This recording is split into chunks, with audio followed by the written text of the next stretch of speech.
လာမည့်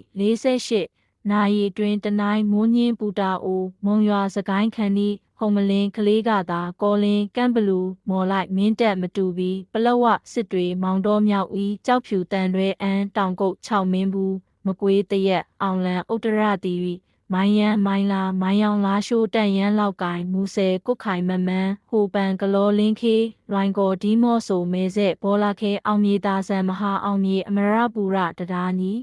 မြင်းချံမိထီလာရမဲတင်းပြည်နတလင်းတာယာဝရီပသိမ်ကြုံပြောဟင်းတရမြန်အောင်မအူပင်ညောင်းမြဖျာပုံလောက်ပုတ်တာတိုက်ကြီးမော်ပြီးမင်္ဂလာတုံအင်းစိန်တန်လင်းကြောက်တရားတွန်တေးအလုံးမယန်းကုန်းတင်ငန်းကျွန်းဘူတထောင်တကုံမြို့တစ်ကမာရွတ်တထုံမော်လမြိုင်ရီကြိုက်ထိုးဘားအံမြဝရီကော့ကရိတ်ကြာအင်းစိတ်ကြီးထဝယ်မြိတ်ပုတ်ပြင်းနှင့်ကော့တောင်းခရိုင်တို့တွင်မိုးအနှဲငယ်ထစ်ချုံရွာနိုင်ပြီးမြကြီးနားချီဖွေဗမော်ရေဝီရွှေဘူတမူးရင်းမာပင်ဟာခါဖလန်တီးတိန်ဂံကောပခုတ်ကူဇေယသီရိလေဝေးပြင်းမနာကျိုင်းတုံမိုင်းဆက်တာချီလိတ်ကြောက်မဲမူးမိတ်တောင်ကြီးလွိုင်လင်းနန့်ဆန်မိုင်းရှုပြင်ဦးလွင်တပိတ်ချင်းကြောက်ဆယ်ညောင်ဤတောင်ငူညောင်လေးပင်ပဲခူးလှဲကူးနှင့်တန်တောင်ကြီးခရိုင်တို့တွင်မိုးအထစ်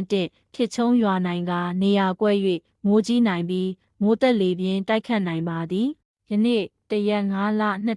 2025ရက်နေ့မနက်8နာရီအချိန်မိုးလေဝသကြိုတုမှဖမ်းယူရရှိသည့်ပုံအရစကိုင်းတိုင်းအထက်ပိုင်းပဲခူးတိုင်းတောင်ပိုင်းမကွေးတိုင်းမန္တလေးတိုင်းတနင်္သာရီတိုင်းကချင်ရှမ်းကယားနှင့်ကရင်ပြည်နယ်တို့တွင်နေရာကွက်ကြားမိုးထစ်ချုံရွာသွန်းနေပြီးကြံတိုင်းနှင့်ပြည်နယ်များတွင်တိမ်အထင်မှတိမ်ထူထပ်နေပါသည်